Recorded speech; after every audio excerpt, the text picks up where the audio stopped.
All right, ladies and gentlemen, spooky friends all alike, welcome back to Sisterly Frights. It's been a minute. Yeah, sure has been. Yeah, it's been a crazy month, I think, between work schedules and kids' schedules and Halloween. We've had a lot going on, but we are back and we have so much to talk about. Actually, we have a couple episodes in the docket, so we're going to be talking about a couple things coming up. It'll be really fun. But today, we're going to talk about two things. Yeah. One, we are going to address the Ed Gein miniseries by, of course, the ever popular Ryan Murphy. Mm-hmm. Also, ever polarizing. Very polarizing. Very polarizing man. Mm-hmm. We're going to talk about that. That would be, of course, streaming on Netflix. We're going to talk about that. I watched it. Aaron didn't. We'll get into that in just a second. And we're going to talk about Black Phone 2, which, of course, is still in theaters right now. Directed by Scott Derrickson. We are going to go into that also. I'm not going to spend a lot of time on Ed Gein because I feel like there's not a lot to say. Yeah. I think you're going to very quickly understand where I'm coming from, and then we can just kind of move on. But I did want to talk about it. I think it is worth mentioning because it is popular right now. A lot of people are watching it. And when I speak about Ryan Murphy being very polarizing, I feel like either you love him or you hate him kind of thing. So we'll talk about that in a second. But, again, we have over 300 followers on our TikTok currently. And we've had some great interactions with people that are listening to the podcast. So if you're one of those people and you've come here because we're on your FYP or anything like that, we do appreciate it. Again, nothing is more terrifying than women with opinions. Ooh, it's very spooky. So that's what we do here. We talk about horror. We are women. If you are new to the podcast, my name is Rebecca. I have an extensive background in the haunt and makeup artistry industry, if you will. And Aaron? I am Officer Fun Police. I don't have an extensive background in anything other than having opinions. I have a lot of those. But yes, my name is Aaron. And I'm excited to talk about at least Black Phone. Yeah. Yeah. All right. Yeah, Aaron. So let's just dig into the Ed Gein thing because I feel like we have a lot to talk about. This is going to be a jam-packed episode, so we're going to get this going. So I watched the Ed Gein, Ryan Murphy, and I know the official name of it is eluding me at the moment. Ed Gein, the true story, or something, some kind of lie. So let's talk about. So Ryan Murphy has taken it upon himself to make these series about serial killers. And that in of itself is an incredibly controversial thing to do. These are shows that are partially fiction. Yeah. And they are sort of woven around the true crime stories centered around these serial killers. I think that can be incredibly hard to do. I don't think he is successful, especially with this one. I know. Sorry, guys. If you hear the dog, she's currently rolling around. We can't control that. In my thrift finds right now. But for Ryan Murphy, he has taken on this role of like trying to tell these what are truly horrific stories that do have real victims. And he's definitely taking an approach to it that is very controversial. Yeah. So Aaron decided to sit this one out. Do you want to tell the fine people why you decided to do that? I'm going to try and keep it as respectful as possible because if I wanted to do it, it would be a lot of cuss words, a lot of high emotions. I want to try and stay at least somewhat calm about it. Poor Becky has heard it a bunch. I do not think it is appropriate to dramatize and almost sensationalize serial killers. I think there is a right way to do it. I'm not a huge fan of like actors playing serial killers. We watched the Ted Bundy one. That one I did, or it was Ted Bundy. No, who was it? Jeffrey Dahmer. Jeffrey Dahmer. Sorry, yeah.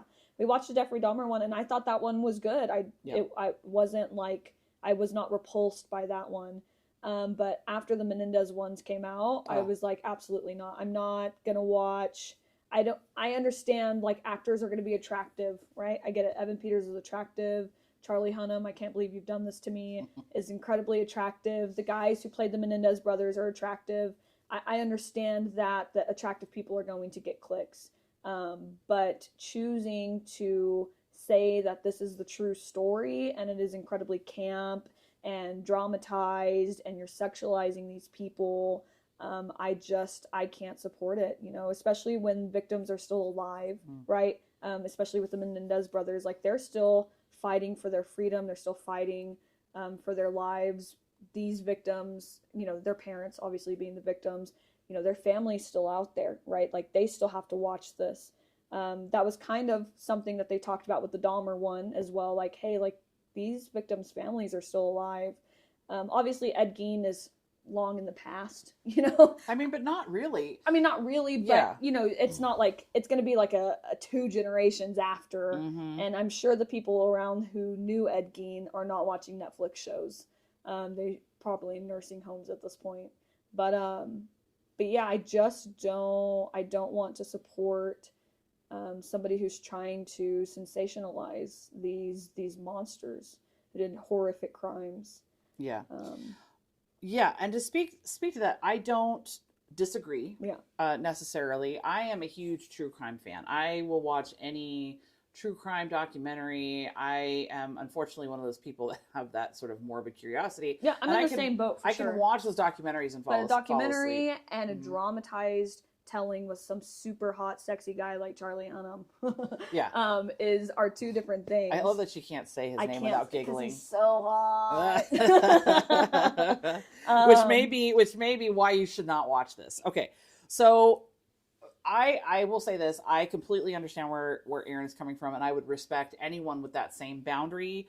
I am going to talk about the show briefly, and there will be spoilers. By the way, spoilers both for the Ed Gein monster, the Ed Gein story, as well as Black Phone 2. So if you have not seen those 2 and you're not ready for spoilers, go watch those things and come right back to us. Come right back here. As soon as the movie ends and credits roll, come right back. That's right. So a couple of things. I will tell you this. I'm not going to go too much into what Aaron and I used to do for a living, but we did have jobs where we had to talk about Ed Gein and the horrific atrocities that he committed every single day. I think that serial killers are complex, obviously, complex people. I think in terms of mental health and all that stuff, and I mean, predatory behavior, there's no excusing it, there's no apologizing, there's no apologist at all. However, there can be, I think, in some of these cases, a better understanding of how these people became who they are. It's a nature versus nurture. And look, I'm not a psychologist by any means. I don't have, and I'm not an expert in any of this. But what I can tell you is just from the observations that I've made and from being in, again, a position where we talked about several serial killers on the daily, not just Ed Gein, but multiple. Yes, we had to really know our stuff at this position, at this job we were working at before, which we will not mention. No, we will not be. But we did have to talk about this at length, and we did have to know a lot about these serial killers. Now, serial killers that I did very deep dives with that were very difficult for me to talk about sometimes was, of course, Burdella, Robert Burdella, horrible, horrific stories about Robert Burdella. Of course, we had Jeffrey Dahmer, Ted Bundy, Ramirez. Richard Ramirez. I personally have. We're going to talk more about Richard Ramirez though when we talk about Black Phone. So I'm going to save that for that, because my not a relationship, but the way that I relate to Richard Ramirez would be a very much connected to my absorbing Black Phone. I don't know how else to say that. It's not very articulate, but you understand what I'm saying. They get it. Yeah. So we'll talk about that later. But Ed Gein, let's talk about Ed Gein. So Ed Gein, obviously, he was a loner. He was someone that lived in rural Wisconsin, Plainsville, Wisconsin. We know this. We know his mother, Augusta, was a horrible, terrible overbearing woman that inflicted religious abuse on him and religious trauma, as well as shaming him for his body and his natural things that I guess boys do. But yeah, she was wildly inappropriate. There is some speculation that he may have murdered his brother. There's some speculation that he may have been on the spectrum. That he may have had sort of like trans-leaning sort of. I don't really want to get too much into that because I think that that's also complicated. Yeah. And I certainly don't want to offend the trans community. Yeah. I almost think it's not relevant either. I mean, it's relevant in the sense that what I know you're about to say is relevant, but regardless of what he identified as, I don't think it necessarily matters. That. However, we're going to talk about how this was portrayed in the show. 1,000%. Okay. And why that's important. Yeah, and I don't think, and that's why I don't want to delve too much into, or even calling him trans necessarily. These are just speculations that people have thrown around about him. This is not my speculation about Ed Gein. Understand that. So let's talk about did I like it? The answer is no. I did not like this. What? Yeah. I did not like this. I will say this. I did really enjoy the Jeffrey Dahmer one. It is good. I thought it was excellent. I thought it was well acted. I also think that when you have an actor, the caliber of actor that Evan Peters is, I don't think you can get away with the sort of camp that the Menendez brothers and the Ed Gein series both have displayed. Yeah. I think that Evan Peters played Jeffrey Dahmer straight. Yeah. I think he played him well, and to the point where we know he was method enough where it fucked him up for a while. And when you have an actor like that, for me personally, like, I'm very attracted to Evan Peters. Listen. Yeah, he's very good. Listen, I'll talk about hot guys all day long. He's also a nice guy. Yeah, he's a nice guy. You know, like, but when I was watching that, I was not attracted to him. He did such a good job, like, taking on this, like, nasty ass personality. That when you're and he's so awkward, he really became him. So no matter how hot Evan Peters is, just his demeanor and the way that he carried himself and the way he acted through that role, I was not like, oh yeah, you know. But some people were, because I'm not gonna lie to you. I mean, watching the show, you know, there were moments where I was like, damn, Evan Peters is hot. He is hot, yeah. And I never really. I'm an older lady. I'm a lady of matureness. An aged woman. I'm an aging lady. However, I am not blind. Yeah. And he's not 12. No. And I did see him, of course, in American Horror Story, and I thought he was, but it never registered it was never on my radar as like, oh, he's so hot or attractive. He was so young then. But he was a little bit daddy in Dahmer. I mean, he took his shirt off. He definitely, he looked good. Definitely worked out for that like, one. when you're watching him, you're not like this. But I didn't see Dahmer then. I went like Edward, Evan Peters is very nice looking kid guy. He's not a kid, I guess he's in his 30s now or whatever. Yeah, he is. Whatever. Anyway, I did, but getting back on track. Yeah, sorry. I know thinking about Evan Peters' abs is very distracting, but I will say that he did a beautiful job. I think that, and also I have mentioned this before, where there were episodes that were dedicated to telling the story of the aftermath of what Dahmer's actions, all the people it affected, the ripple effect in the apartment building, and the fact that he preyed on BIPOC people and people of color, and it's all, there's so many moving parts to that story, and I think Ryan Murphy did a good job of touching on those really important parts, and I was really impressed. So because it didn't stop when Dahmer died, he still went into like, well, there's these people that it affected. The woman that like called the police when she saw the little boy with Dahmer and was like, that's not a little boy. That's not an adult. That's a little boy. That affected her whole life after that. And so there's all these moving parts to that story that wasn't just about him and what he did, because we all want to hear, right? Oh, he ate people. We want the meat and potatoes of that. We want the gore. We want to hear that. Everybody likes that. I get that. And we in a weird way, being able to hear that, through media allows us to touch into, or like come into that part of humanity which is terrifying and awful without any risk to ourselves. Right. Yeah. Absolutely. So that's the voyeur in all of us. The morbid curiosity. Yeah. And the voyeur in all of us. Yeah. And I get that. Now, the Menendez Brothers series, I think I got pretty deep into it. And I will tell you, I was disgusted by it. I didn't even touch it. And I am not a squeamish person. Not a lot of that stuff offends, especially if it's fiction. I'm like, it's fiction, whatever. Yeah. But this was so gross to me, like the way it was told, the campiness, like the little 80s montage of them trying on clothes. It just, to me, it was just fucking horrible. Yeah. It was such an insult to that whole case. And I understand that maybe maybe Ryan Murphy's like idea was, hey, we gotta tell the story with humor. And listen, I love John Waters. Yeah. I'm a big Divine fan. Like, and we know Divine, you know, he's literally, she ate shit, Yeah. you know, for art. Yeah. And so I understand that. And I come from the 70s and 80s Yeah. where that shit was awesome. Yeah. That was so punk rock. This is not punk rock. No. This is gross Yeah. to me. I'm sorry. And so then going into the Ed Gein story, immediately, I was like, what the fuck am I watching? The way that Charlie Hunnam played Ed Gein, I don't understand why this was okay. Mm-hmm. I don't understand. Like, you can go on YouTube and listen to Ed Gein speaking. Yeah. And then Charlie Hunnam chose to play him like, this weird little, this voice.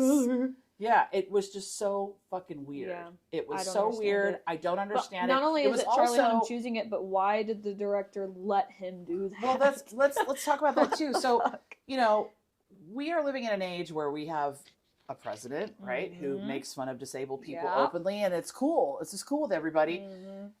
And we hold him accountable for that kind of behavior, right? We don't like it. We have jeered him about. We have criticized that behavior. And here comes Ryan Murphy, and I have said this, where I think Ryan Murphy is a very relevant and important filmmaker right now in this social climate. You know, he is gay. He is employing gay actors to play gay roles. Yeah. All that's super important. That's why, that's part of the reason I think why American Horror Story is not just a show, and Glee for that matter. I mean, he really started shining a light and giving spotlight to disabled people, to people. I mean, American Horror Story, we have a woman with Down syndrome who's a very integral part of the first season. Yeah. And we have all these like gay actors in gay roles, and that's fabulous. That's how it should be, and it feels organic, and that's great filmmaking. American Horror Story is incredibly homoerotic in a way that even if you were not gay, it's still fucking hot. It. Yeah, you are so. That's what I'm saying. It's so good. It's so because it's sexual natural, and it's hot. Yeah, and it's this organic storytelling. Yeah, and you're allowing queer and you know queer and gay people and actors to come in and play those roles they're meant to play instead of getting a straight person to play a gay. I fucking hate that shit. Yeah, I mean, whatever. But that's only worked once, and that was Brokeback Mountain. Oh, right. Yeah. But you know, like, I think that Ryan Murphy is incredibly important. That's why this is so disappointing to me. Same. Like I said, I enjoy camp. I love all of that, and to capture that in other storytelling, understand, but don't apply that style to these stories that have real victims and real atrocities. Real consequences. It's just not working. Yeah, absolutely. It's just not working. Other people are eating it up because he's already in production. Oh my! I'm for so the John Wayne Gacy this thing. Is so fucking stupid. I don't even think I can stomach that one. When I first saw like the picture, like of who I don't remember who's playing it. I will refuse to watch him sexualize a child because John Wayne Gacy murdered and raped children. Okay, these are young boys. I will not watch that. I will not stand for that.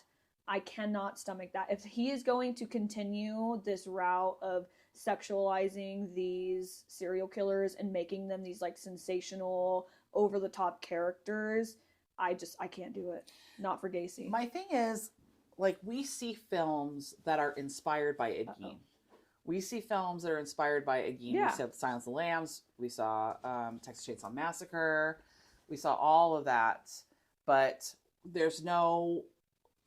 but they are told they're inspired by, and it's fictional. Yeah. We also see, and I'm gonna address this too.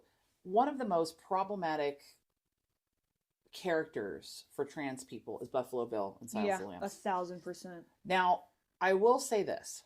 I think that when you have this story where Ed Gein was, you know, he historically admitted that he liked to wear women's underwear and he liked to, you know, dabble in cross-dressing and things like that.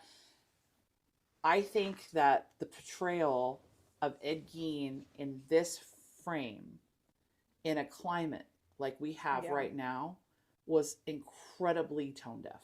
So tone deaf. And not only that, and here's the thing, I also understand that he's being ironic. Sure. I understand, because there's this point in the show, which Aaron hasn't watched, but it's okay, where a trans character talks to Ed Gein, well, imaginary. I was going to say, I don't remember that happening in real life. It never did, but yeah, there's an imaginary. He's a lot of imaginary friends. Like there's a girlfriend that he never had that never happened, and like all this stuff. Yeah. Because again, they're making him like.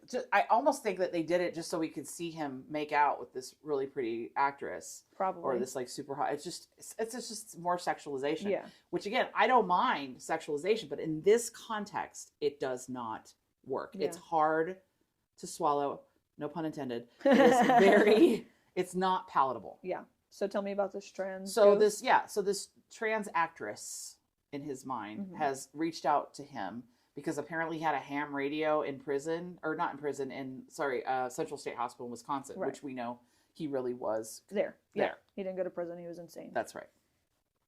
So she tells him over the radio, you're not trans. You're not trans. You're just a cross-dresser, basically. So it's just this weird, it's this weird. So it takes this imaginary character to come in after we've seen him, wear, rape dead people and all that stuff, which he did. Well, he doesn't admit that he did because he said he didn't like the way the body smelled real life. But we don't know. Who knows? Yeah. Right. I mean, I'm assuming he probably fooled around. He tried. Sure. I'm sure he tried. Yeah, I'm sure. I mean, it took him enough to know. Yeah, that he didn't like the smell. Yeah. Yeah, exactly.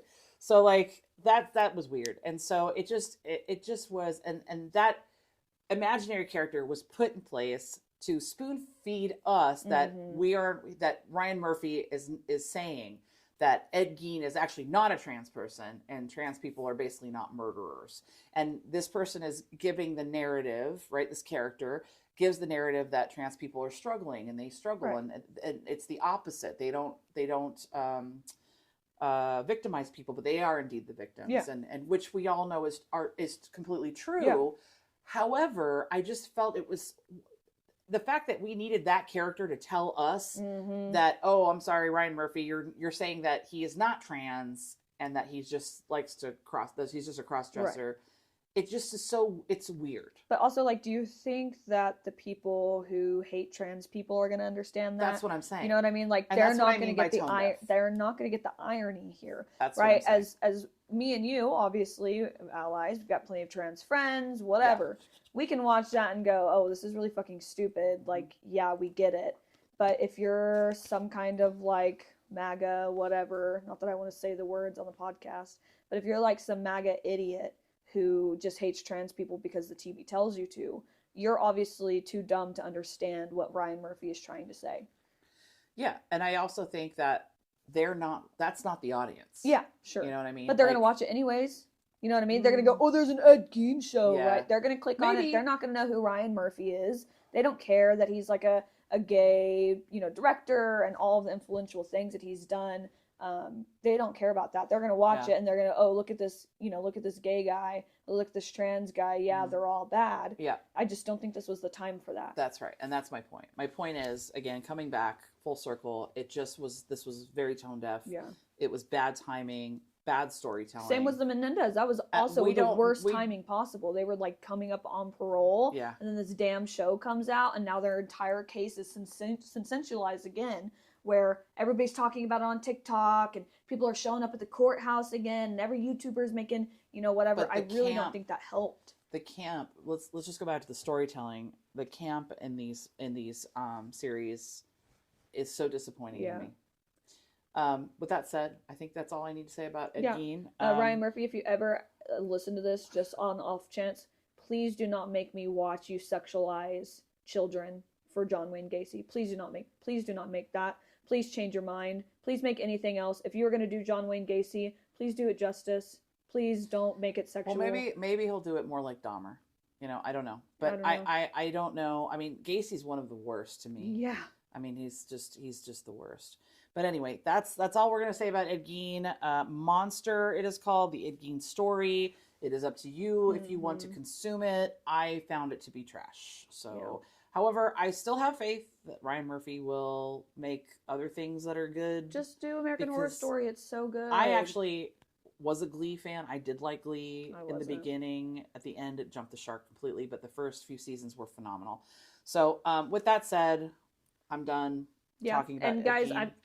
I hate to be the bearer of bad news, but Black Phone 2, it's just not getting any more positive around here. All right. Well, wait. That's not a great transition. Yeah. I hate to break the news to you guys, but all right, we're not coming in with any nice. All right, here we go. We're heading into Black Phone. Yeah, number 2. Number 2 is ready. Okay, so no pun intended. No pun or intended. Pun totally. Yeah. Okay. Yeah.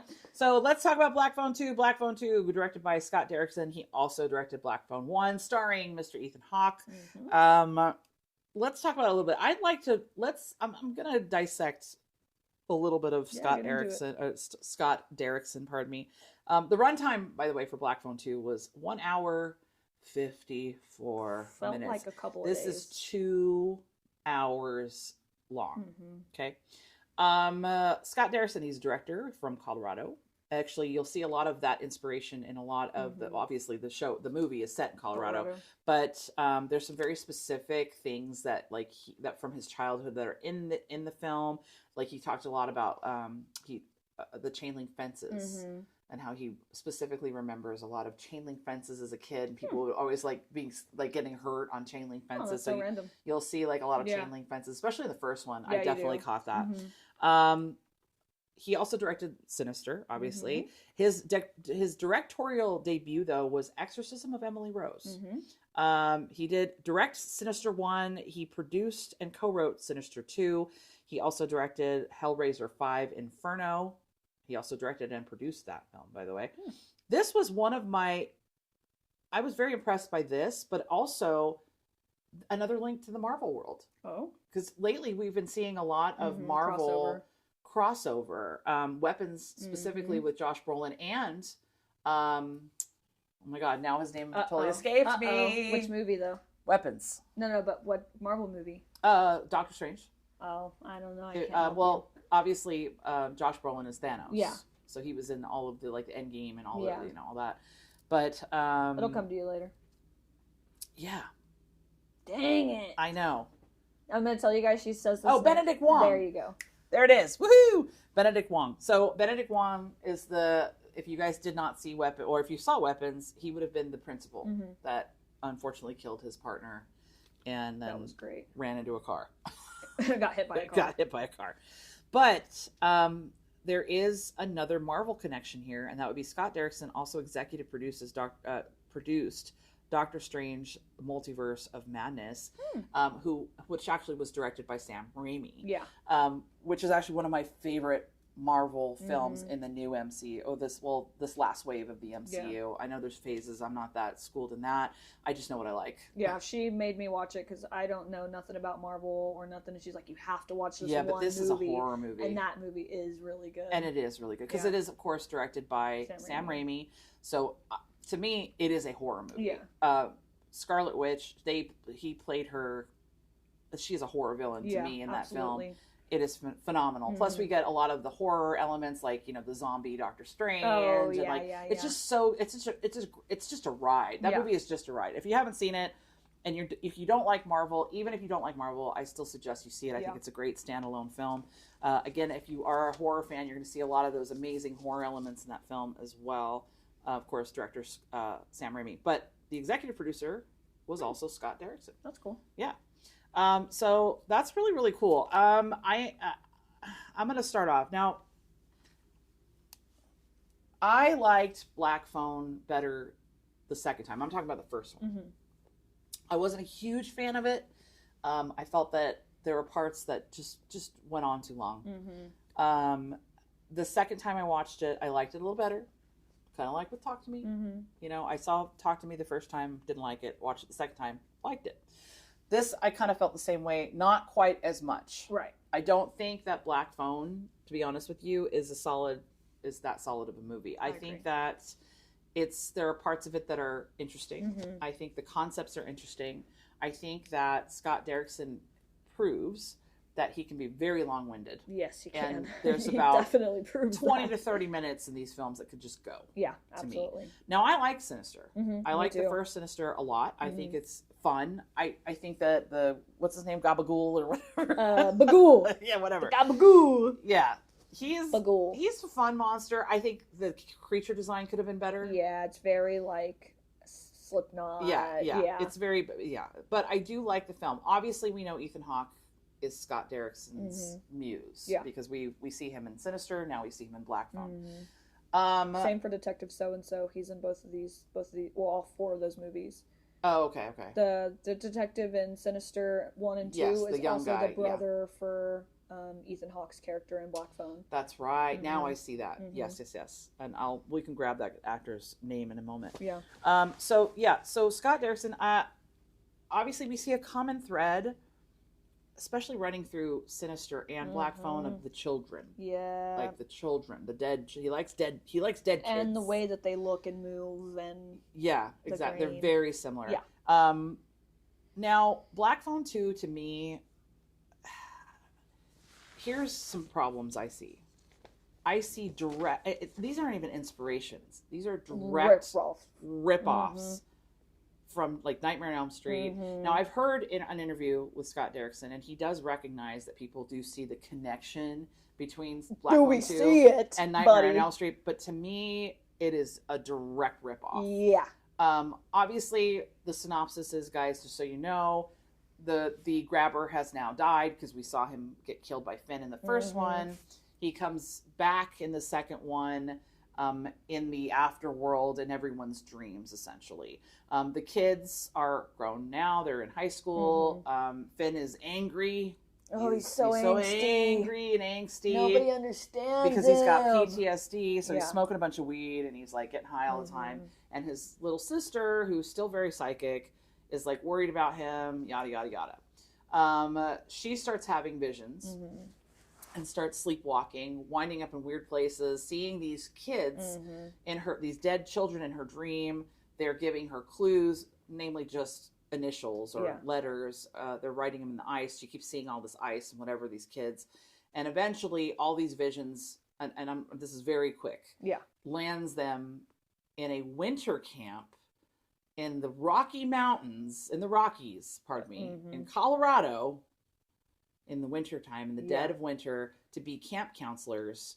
But they find out that their mother went to this camp, and that's really why they're going. Because, anyway, that's that. There's a lot of other moving parts to it. That's basically, so they wind up at this camp, but nobody else shows up except for the adults that sort of live there and run the camp, because there's a huge blizzard and none of the other counselors made it. So it's just the kids, and it's Finn, the original boy that got kidnapped in the first one, his little sister, and then the guy, the little boy that gets killed, the tough kid in the first one, Robin. He gets killed. It's actually his little brother. By the way, I don't know if any of you caught this, but the actor that plays Robin is also the actor that plays Ernesto, his little brother. Oh, I didn't catch that. So it's the same actor. That's smart. So, which I think is kind of great. That is cool. Nobody noticed it because that kid has great range. And has grown. Yeah, he's grown, but he also has really good range. And Scott Derrickson did say that even though he wrote the role and wanted him to play Ernesto, the little brother, he decided that it was probably best that he still had him audition, because he was a little afraid that he wouldn't be able to soften both. But he did phenomenal, and he did a good job in the film. I don't have a problem with the kids. I think for the most part, the kids did very well. I think that they are good. I just think that the directing is not. It's not good. I also think that this movie is a little for Ethan Hawke. I just think this movie is a little pedestrian. Yeah. I think Ethan Hawke is like to me, he's A-lister. Yeah. I think that he is a prestigious actor now. I love how he picks films, though, that are not these big blockbusters necessarily, but I think he picks films that he knows he'll do well in, that he knows that he can just kill. I thought he did a phenomenal job in Sinister. Oh, so good. So I can see how he could be abused for this. I think also think he does horror well. Yeah. And to me, growing up in the, I saw Ethan Hawke, the first time I ever saw Ethan Hawke was in Dead Poets Society. Right. So he was very soft, like little boy face, very childlike, but very attractive. Yeah. He was, and he's a great actor. I mean, if anyone saw Dead Poets Society and it didn't destroy you, I don't know. Yeah. You gotta go get a therapist, buddy. You gotta go check yourself out. Intense. I mean, Sean Leonard, of course, and Robin Williams, and just the performances in Dead Poets Society. But Ethan Hawke, that was it. Yeah. And then later on, he was in like Reality Bites, where he was a little edgier, and he became, and of course, we all thought he was super cute and everything, but still had this sort of childlike quality. So it's interesting to see him play these like adult roles, but he has proven that he can definitely carry those sort of darker, more adult roles now. And I thought the Grabber was a pretty cool villain in the first one. Yeah, he looks cool. He looks cool, and again, listen, I'm not gonna lie to you. A little bit daddy. Yeah, it looks really good. When he's sitting in that chair with his shirt off and the belt, and you're like, maybe I want to come upstairs. Yeah, maybe I want to get grabbed. Yeah, you can grab me. Yeah. So there was that element. However, I don't see how this worked where we have this very solid villain who, by the way, and we were talking about Richard Ramirez earlier. I grew up in the 80s. I grew up in Southern California. Richard Ramirez literally raped and murdered people 3 blocks from our house when we lived in Diamond Bar. Yeah. We were not allowed to go in the backyard after a certain time. It's 10 o'clock. Where are your children? Yeah, exactly. Because how terrifying we were of the Night Stalker. Yeah. That was very real. Yeah. And growing up in the 80s also, everybody was a kidnapper. Like someone was always on a milk carton or something. Yeah. So that fear was very real, and so that's why the Grabber to me was such a great villain and a very true villain that really tapped into some very real fears and phobias that I grew up with. Yeah, so to have him come back as a ghost, so to have him come back as this supernatural creature, I just don't. The crossover to me just didn't work for me. Yeah.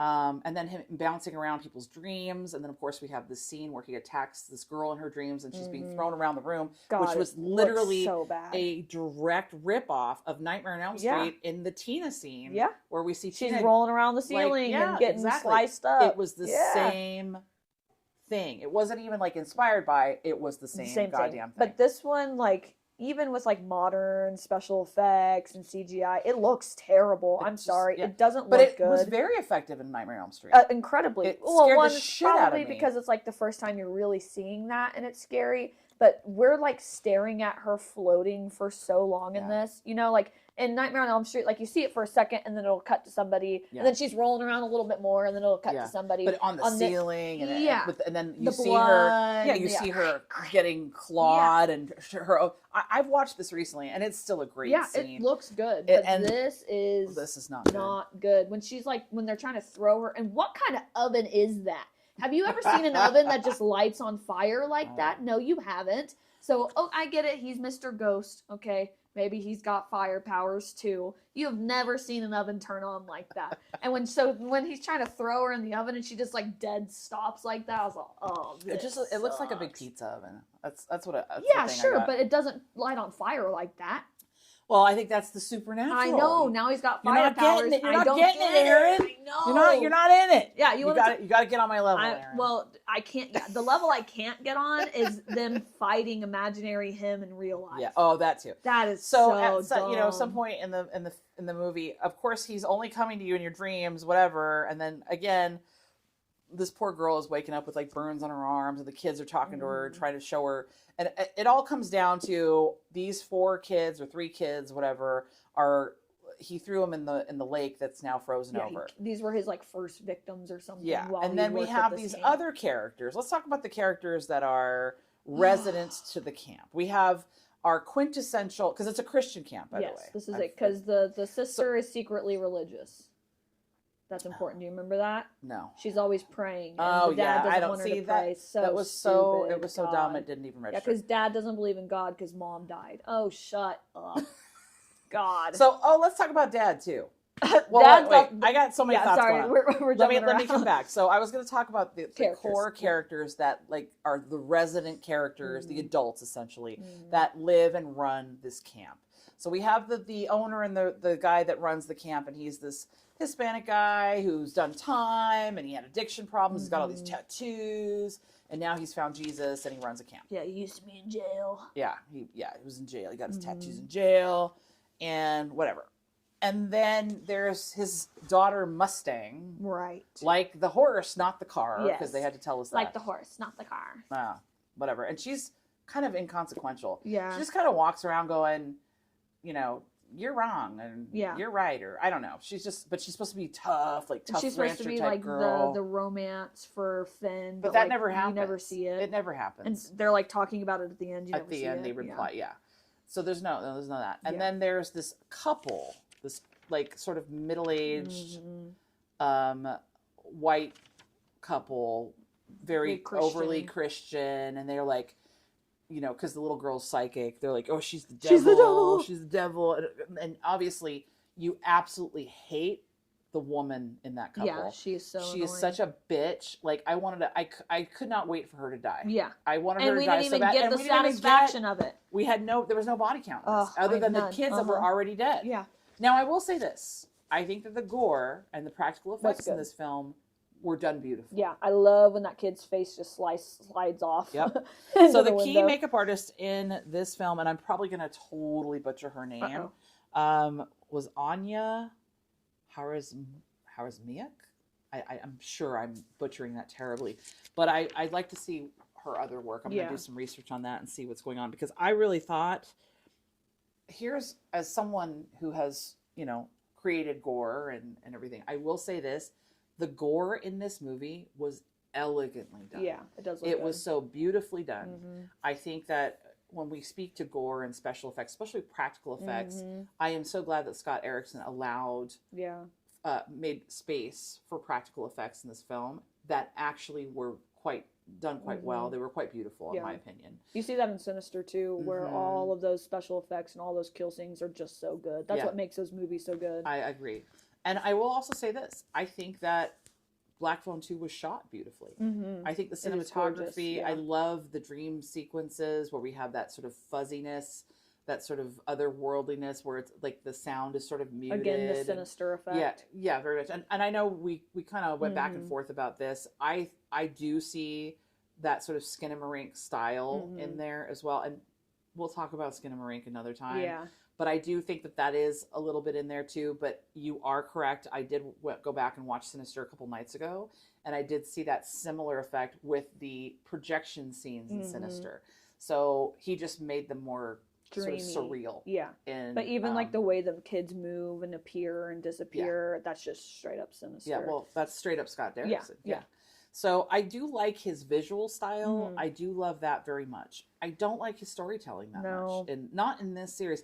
I really wanted the Grabber to be a cool, like, me too, icon. I don't think it's there. Now, there's a couple things I do appreciate. I like the mask design. And I kind of like the idea of him switching out. Like, you'll see the bottom part of the mask changes out with his moods. One I do want to address specifically is when we see him without a mouth. Oh, yeah.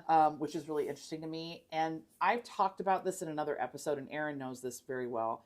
One of the scariest scenes to me when I was a kid watching horror movies was the Twilight Zone movie. I was very excited. I'll get real excited about this. All right, tell me. So we know what scene we're talking about is the scene where it's the story they're telling about the little boy that turns the world into like a cartoon, but it's like a nightmare. And there is a reveal of the girl, his sister. Yeah, his quote unquote sister, right. One of the people he traps in the house, where she's facing the television, and you only see the back of her head when they're talking about her. Yeah. And he's saying, "That's my sister," and, you know, she has a big mouth, or whatever he says. And then they walk away, and then the camera pans from the front, and she moves the television comes like out of view, and it reveals that she has no mouth. And that scared the fuck out of me when I was a kid. Yeah, it's so scary. So when I was listening to the interview with Scott Derrickson, he does actually talk about that, and I was really excited. I didn't know that. And that was kind of like inspired by that scene where the Grabber doesn't have a mouth on the mask. It's kind of a throwback to the Twilight Zone. That is really cool, because we talk really about cool that so reference. Much. Yeah. But again, that's another stolen idea. Yeah, exactly. And there's just too many stolen ideas. Yeah, to go, I was inspired by it, and then just to replicate it, it's like, no, you're copying. To say that you're inspired by something is to do something kind of similar, but this whole movie just feels like a compilation of every cool thing that's ever been done in every other movie with long bits of dialogue that I don't care about. Yeah. There are very long dialogue scenes. It was funny, and I can't remember the name now, but when I was watching the credits, I saw dialogue coach or dialogue director or something like that. I was like, that person needs to be fired. I was going to say, fire that person. Because there's so much unnecessary dialogue in this film. So much. I mean, there's that whole scene where they're sitting there, like Finn is sitting there with the guy, the jail guy, the tough Armando. guy, yeah, the guy that owns the camp, and they're sitting there and they're talking. That it's fine, but like that went on for. I feel like they were talking. He's like, "You're forever. not even smoking the good stuff, anyways." Was I supposed to laugh there? I don't know. Was I supposed to think that was funny? Hey, I need that. Well, you're not smoking good stuff, anyways. Shut up. Let the kid smoke his damn weed. He's got PTSD. Leave him alone. He's fine. But that's to show you that he's cool. Hey, he's so cool, and he's not gonna tell on him. And he used to smoke weed, probably, obviously. Yeah, there's just a lot of disconnect. I stopped caring about the kids. Yeah. I stopped caring about what we were doing. It's just because I don't care anymore. There's so much dialogue that is so unnecessary. This is again, I know I've said this before. It's a 2-hour film. Mm-hmm. You are sitting in the theater 2 hours of your life. I probably would have been able to palate this film a little bit more if there was 30 minutes gone. Yeah, 1,000%. You know what I mean? And there was so many times where I was thinking, I just want this to be over. Yeah. Like, I just want to move on. Also, I'm going to tell you something I do not get. And I just remembered right now, which is why I'm bringing it up. So I'm throwing us off a track here. Why not look in the damn lake when it's not winter time? Because they had to do it right now. Because the grabber's trying to kill them. Why did we have to go through the sequence of it being... This movie would have been 30 minutes if they'd done this during the summer. Dude, why did we have to wait till a damn blizzard came in? Are there winter camps in Colorado in the Rockies? I don't know. Why would there be? That sounds awful. That sounds like a terrible idea. Yeah, you're going to get... Obviously, people are getting snowed in. Right? And you're telling me this is the first time they had people... happened? Yeah, there was a blizzard that no one could get to the camp. What are we talking about? This is Colorado. Yeah, you get so much snow every year. But this guy is all, I've been searching this lake for years. Did you think to do it when the water is not rock frozen. Hard? Yeah. Did you consider that? And I just remembered sitting here thinking about it. This movie would have been so much shorter had they just done this in the summertime. Yeah, but it wouldn't have been that sense of urgency and that sense of like claustrophobia. There would have been I get it. I think that there's higher risk of danger. How else do we get to see sexy ass Ethan Hawke ice skating? Well, anyway, he's not going to be sexy ass. Oh yeah, ice skating. How are we going to get to see him ice skate? I can't. So he's got to show off his epic skills. Just like Freddy Krueger was a school janitor, right? He worked around children, whatever. We know that he did horrible things to children. Right.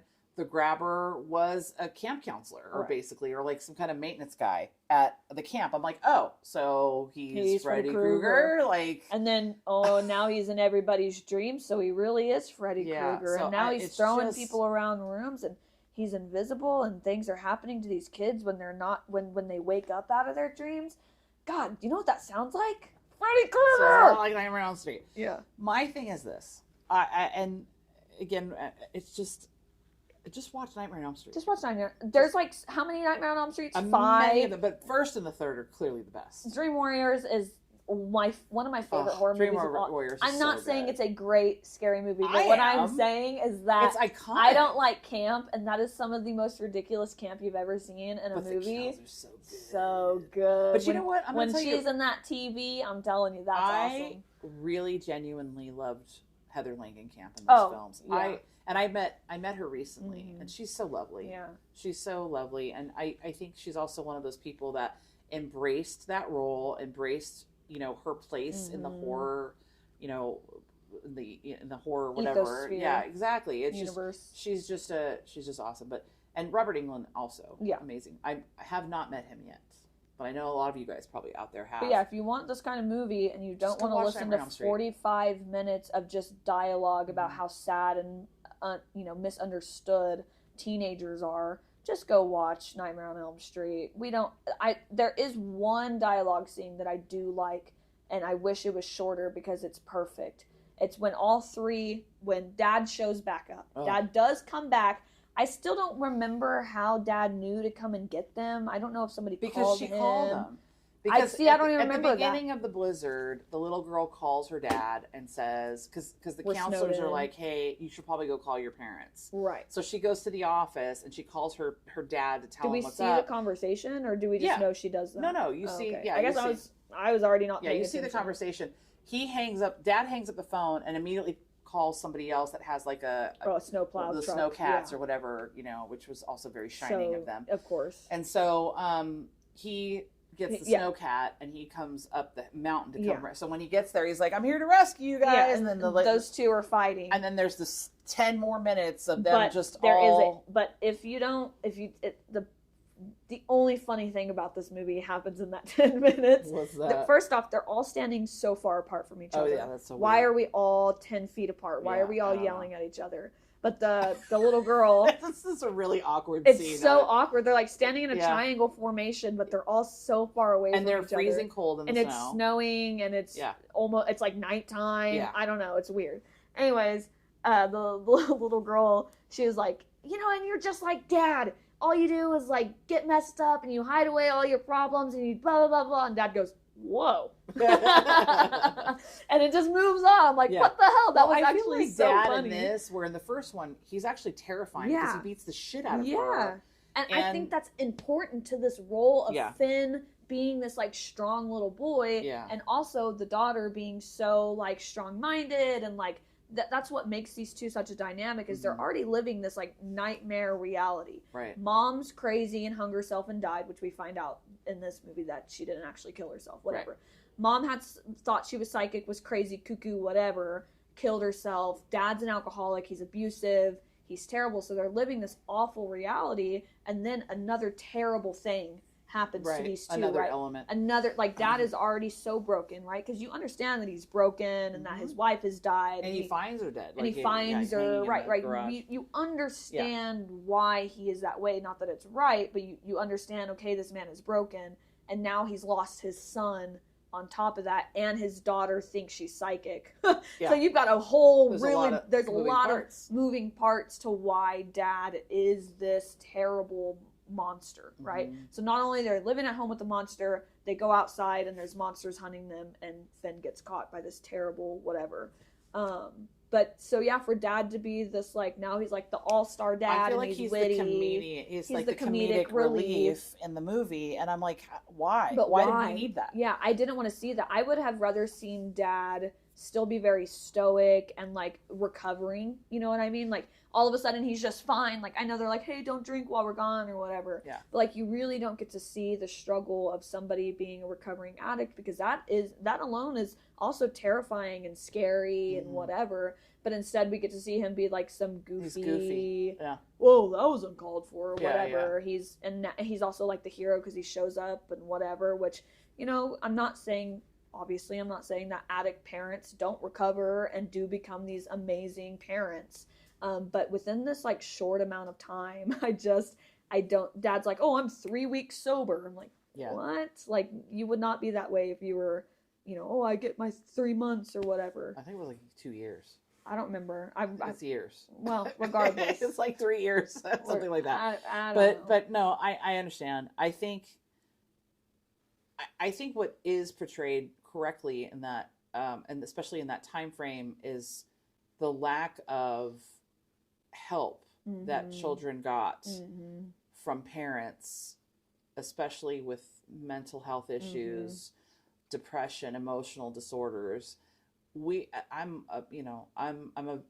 just be completely candid, as someone that grew up with, neurodivergence and emotional emotional disruption. I did not get help or support. That didn't really exist unless you were rich. No. Well, even that, but even for then, it was just like, you probably just need to be institutionalized. Yeah. You know what I mean? Hospital stays were common, and, the 80s for kids. Here's some Ritalin. It was rough. Yeah, it was rough for us. Just a little thing about me that I'll reveal. I grew up in a household, And my mother was a narcissistic sociopath with Munchausen's by proxy. That's a lot. Yeah. And so there was, I remember times growing up, and this is something I can relate to the film or the kids in the film. I think that's also why I have such a hard time with like kidnapping or like kids especially struggling. when it's set in that era. And we talked about this when I came home from the movie Bring Her Back, which disturbed me greatly. Yeah. Both as a mother of a teenage boy. Not watch that. That's what she came home. She's like, do not watch that. Bring Her Back got me bad. I mean, we may have to re-record a Filippo Brothers episode. Just a little thing. Our very first episode we ever recorded was about the Filippo Brothers and Bring Her Back and Talk to Me, and it just technically it didn't come out very well, so we never posted it. We never like shared it. It was audio was very, very bad. So, and as we're learning, we're, still struggling with sound quality sometimes, whatever, but this was, it was inaudible. Yeah. So, we'll record another episode now that we have things going up and running and you guys can actually hear us. Yeah, you can hear me. Then we can go ahead and do another Filippo Brothers because I'd love to talk about Bring Her Back, but but coming back to this, growing up in that environment, I understand the hopelessness that you feel when you realize no one's coming to save you when you're in these situations. So I don't take that lightly. Even in film, I don't take that lightly. And it is sometimes, I know a lot of people have their limits or their boundaries or their triggers when they watch horror movies, like the stuff that they won't watch. Like for you, it might be the serial killer thing. Even though I just think it's bad taste. Not necessarily. It's not like it doesn't trigger me. It's just like I won't support it. For me, I am mother of a teenage boy. I am someone that grew up in an abusive family with, my own issues and having to find help and struggle. And so that kind of content, I am not a stranger to. I'm actually quite privy to it all. And I relate that also to the things that I consume. Yeah. And so in terms of Black Phone, there's a lot that I can relate to. I just don't think the storytelling is solid. Yeah. Since we're putting all of our dirty laundry out there, I think why I also really liked the first Black Phone is similar to you. I really related to the children's living situation. Because even though I grew up in the 2000s, whatever, when you live in the middle of nowhere in Texas and you also have a dead mom and alcoholic abusive father, there's nobody coming to help you. You're in the middle of nowhere. No one's gonna be there for you. And so watching them live in that situation and like the tiptoeing around the house and whatever, I felt like that was relatable, right? So you care for these kids because you can relate to them. So that's one of my favorite things about film in general is when people can show you actors, these made up characters, and you can care about these people, right? You can really emotionally connect to a film based off of the experiences that are being shown on screen. And so for Black Phone 1, right, you really get to feel what these kids are feeling. And if you're somebody who's been through that, you know what that fear is like of like, what is going to set off your alcoholic abusive parent? What is, is it because I closed the refrigerator too loud, or maybe I'm just existing? That's really going to set them off. So with this second film, I know she's in the bathroom snoring. If you guys hear her, she's like literally in the pipes. Yeah. Sorry. This is very serious stuff that we're sharing here, and my dog is snoring really loud. Directly into the pipes throughout the entire house. Yeah.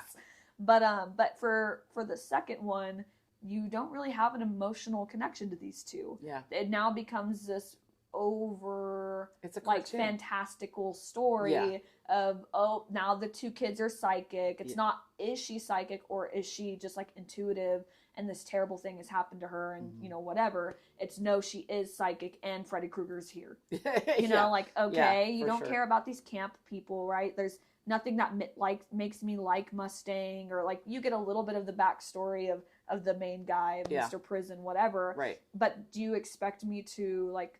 I'm sure there are people who could relate to that, but on the average viewer, do you expect me to relate to that person and like really find him as like a father figure? Because I felt like that's what I was missing here. Like, if he's going to step in and be this role model, why not make him the father figure? Why not make me care about that guy? When he's drowning in the lake, I don't give a shit. Let him die. I don't know this guy, you know? Like, I know that he feels for these kids, and that's cool, but, like, I don't care. Now I don't care about Finn and the other kid either, because now they're... I feel like it was very thrown together. Yeah, it was just like, here's a guy, and here's that guy, and here's that. Here's these other two, and they're supposed to be funny. There's no substance in any of that. Yeah. I do believe that's true. I don't think there's enough character development with any of those people. This is. I told you I had a point. Yes, I've been waiting. I know. When I watched it, I told her. She told me a couple days that she had this big thing to reveal, but she doesn't want to do it until we're on the air. Because I need her genuine reaction, because I know how much she cares about this style of horror. Here we go. It is plaguing horror. I call it the It and Stranger Things effect. What is this? Where they take kids and they make them these like foul mouth, they're supposed to be so funny, and they put them in these horror movies, and I'm tired of seeing it. She did not need to be this like rootin' tootin' cussin' kid for that character. It didn't need to be done. Right? So now every line that comes out of her mouth has to be something funny. You know what I mean? I think... Because when you watch Stranger Things, all those kids are so... Don't come for Stranger Things. No, but I'm saying they've done it. No, I know. It's great. Yeah. But so many horror movies we're seeing after that is there's this, like, constant need for all of these kids to be, like, cussing, funny kids. So you're just saying that you're tired of the kids being portrayed the same way. The same way, over and over again. They did it with It, and again, it was effective. It was funny. All the kids are funny, you know... Well, Finn Wolfhard is awesome. It's great. Yeah, we love him. But that works for those movies. It did not work for this movie. She could have just been like the nice, compassionate kid that she was in the first movie. I almost feel like Finn Wolfhard, like, honestly, is like he's like the model for all. Like, he created that style because that's just who he is as an actor, and he does it well because he embodies that. Him. Yeah, because that's just who he is. So absolutely. And boy, did they use him a lot. Yes, like, they did. They've used him in Stranger Things, Ghostbusters. We saw him in It. Yeah. He's such a baby in it. I know. He's just a little but he's baby. so funny. He's such a good actor. Yeah. And you know what I will say about him? He knows his instrument. He understands. The timing is right. The way he says it. It's just natural for him. I'm very impressed with him as an actor. And watching him grow up on film, he's done it so eloquently. Yeah. I just think... Especially in a horror space. Yeah. Yeah. And almost very everything rarely he's done is in a horror space. I'm very excited about New Stranger Things. We will be covering that too when it comes along. But I'm so tired of seeing all these other children actors try it and embody in this. I'm like, why? It doesn't need to be done. But I don't think that's such a hot take. I think that's a reasonable. I think that's reasonable. Yeah. And I think, again, that's another example of this film just taking things from other things. Yeah. Like. So I kind of get what you're saying. I kind of feel like she would kind of have that rough edge because she grew up in that environment. Sure. And I get that's what they're trying. That's what he's trying to tell you. And also I almost feel like it's the porcupine part of her. Like she's had to maybe that isn't who she is on the inside. But she's had to build this wall up of this like tough girl because first of all her older brother is in the state he's in. Yeah. Dad's literally whipped the shit out of her with a belt. So this is who she's become. And this is her shield against the world. Okay. Like when she tells that one lady to go fuck herself, I'm kind of there for it. Yeah, but it felt cheesy. It didn't feel the whole movie is cheesy, course. But it didn't feel effective when I'm like watching her. I'm like, that's just not her though, right? We saw this whole other movie. It's weird. It's weird, and she's supposed to be this like secretly religious girl, and she's saying all this stuff, which I'm sure there's whatever, and analyze that how you want. But I'm so tired of seeing these kids try and be Finn. Stop. Oh, interesting. Just stop. Yeah. It don't overplay it. It's so funny when you see it. You know, that's such a huge compliment to Finn Wolfhard. Hey, Finn Wolfhard, if you're listening, I love when you do it. Tell directors to stop having other people try and be you. Yeah. Because it doesn't work for me. I think you really did set a precedent. Yeah, absolutely. Okay. Well, with that said, we're coming up on our hour mark. I think if you've been listening thus far, you get where we're coming from. You get the gist of it. I would probably give this movie like a 3 out of 5 stars, maybe. We don't usually do we don't have a rating system, but I don't, maybe a 2.5 even. It just was, I think we wanted something different. I think we wanted something more. I think Black Phone had the first one had a lot more substance, where this one is just thrown to the wind. I know Scott Derrickson has said this is the movie he wanted to make. It's exactly the movie he loved and that he envisioned making. Right. If that's the case, good on you. I'm glad you fulfilled that fantasy for yourself or whatever. I don't think this film was good. Me either. I was very disappointed. I will say, if in the future we do talk, if we do talk about Sinister in the future, I will have plenty of nice things to say about him. But when it comes to this movie, I just don't have anything particularly nice to say. And also looking at Scott Derrickson's body of work, I think we see a lot of hit and miss. You know. Yeah.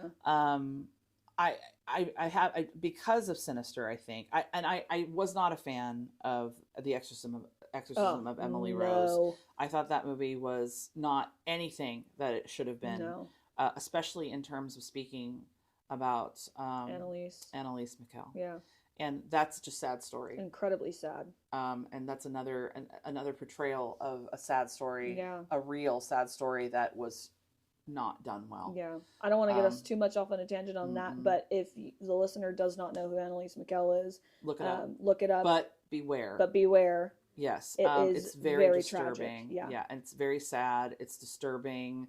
There are plenty of images of the real Annalise McKell out there. I don't want to go too much into that either, but speaking in terms of that story translated into the film, I just didn't enjoy it. I'm not even, I have no moral, I'm not morally against a film being made about her. Even if you want to make it a horror movie, I'm fine with that. I guess I'm not big on religious horror because I do like some exorcism movies. Yeah. But every exorcism movie is The Exorcist. Yeah. So to me, every horror movie is either The Exorcist, Shining, Nightmare on Elm Street, or I don't know, some other slasher movie. Well, I did enjoy Black Phone 1. I thought it was too long, but I did still enjoy it. I think Ethan Hawke did a great job. I'm going to tell you this right now. The grabber in Black Phone 2 could have been any actor. Yeah. It didn't even need to be Ethan Hawke. It doesn't even matter if it's Ethan Hawke. You don't get to see him. It's not. He's just this. Unfortunately, it's wintertime, like so zombie. He never has his shirt off. Yeah. yeah. But now he's just a zombie grabber. But again, he never takes the mask off fully either. You only ever see maybe his eyes sometimes. But he really could have been anybody. So I'm sorry. I just didn't enjoy this film. I was very disappointed. But if you still want to go look at it, tell us what you thought about it. Yeah. Maybe you completely disagree with me. Maybe you want to see every kid be Finn Wolfhard, or however you say his last name. Maybe you want to see that in every movie. Tell us if you guys saw it and you loved it. Tell us what you loved about it, because maybe you saw something we didn't. And I'd be very, very interested in hearing that. I'm very open to other opinions, especially when it comes to this stuff. Because remember, as the great Boulets have said, art is subjective. I know they say we're not judging your art. I'm judging how I feel about it. Yeah. How it pertains to this challenge. How it pertains to my personal tastes. Yes.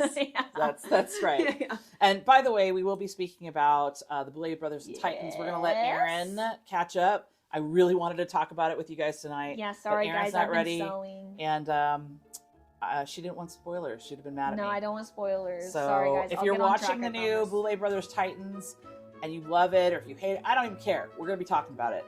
I love it. I love every minute of it. Yeah. So next time, though. All right, ladies and gentlemen, and all the spooky friends in between, thank you so much for joining us, and we will see you again next time. Oh, what? Happy Halloween! Oh, happy Halloween! Halloween's in 2 days. Halloween! Oh my God! Happy Halloween, everybody! If you dress up, comment your pictures. I want to see. Oh yeah. I'll show you what I've been sewing instead of watching Boulay. Oh my gosh, we'll post our Halloween costumes. Yeah, and all on of our TikTok. Yeah, Follow us on TikTok, Sisterly Frights. Follow us on Instagram. You guys, thank you again. Happy Halloween. Be safe. Bye. And have all the fun. Bye.